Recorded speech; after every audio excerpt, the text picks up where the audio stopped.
So then, here we are, the final day. This was a little tricky for me to choose a game for, as I didn't want to pick something that was too obvious, yet at the same time I didn't want to pick something that was so obscure people would think it was underwhelming.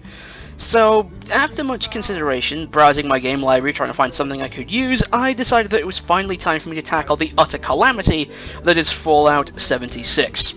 Now, I'll admit, I too was suckered in by the hype when this game got announced. I mean, who wouldn't love a cooperative Fallout experience you could play with friends? And making it an MMO in a similar vein to Elder Scrolls Online? Even better! This is probably going to be one of the best Fallout games ever, as long as you don't royally fuck it up. You fucked it up, didn't you? God damn it, Bethesda. Yeah, Fallout 76 is probably the single most disastrous launch of a video game in recent memory, and served as the straw that broke the camel's back for those who were sick of Bethesda's bullshit. What we got wasn't necessarily a game, more of a one giant mess of buggy code masquerading as a video game.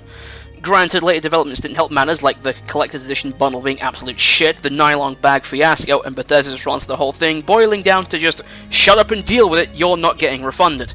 However, I'd prefer to discuss the actual game portion, and hoo-hoo boy is this one a giant mess. Now, I am aware that this game has had several major updates and expansions since launch, but like with Battlefront 2, I'm judging these on the quality of the game when I first played it, and I have next to no desire to revisit Fallout 76 at all. So, sure, the actual gameplay is fine, the 10% of the time the game decides to run properly, but you can have the most inventive and fun gameplay in the world, but if your game is as unstable as a skyscraper made out of toothpicks, then we have a serious problem. Clipping, rubber banding, maps failing to load in at all, poor texture loading, connection problems, game freezing, all of these are just some of the various problems I've come across. And all of this could have been entirely avoided if it weren't for Bethesda's "it just works" mentality. I hate to say it, guys, but no. No, it doesn't. Especially when you're still using the exact same version of the creation engine that was used for Skyrim 7 years ago. Granted, most companies don't do a complete replacement of their game engines, but they at least have the common sense to keep regularly updating them with new versions and software patches. You guys couldn't even be bothered to do that! Even if these problems were fixed, we still have the issue of just how empty the world of Fallout 76 is. Yeah, Bethesda were known for their environmental storytelling, but that was usually to support more traditional narratives. Here, though, that's all you get. Hardly any missions, you just dropped into post-apocalyptic Appalachia, and the biggest problem, no NPCs. The quirky NPC characters, whether they be merchants, quest givers, followers, or even just generic townsfolk, were always the highlight of the various Fallout games. Here, though, we get nothing.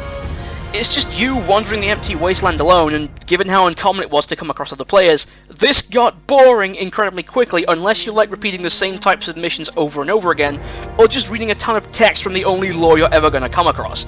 Granted, Bethesda did eventually add more content, new missions, and even NPCs, which was then made into the major selling point of that update. For a lot of people, me included, this was just too little, too late. And no matter how good this new stuff was, it wasn't enough to draw us back in, as we'd given up a long time ago. Thanks for joining me on this journey of utterly terrible digital garbage. I've got something similar to this whole list structure thing planned out for October, so hopefully I'll see you then. Take care.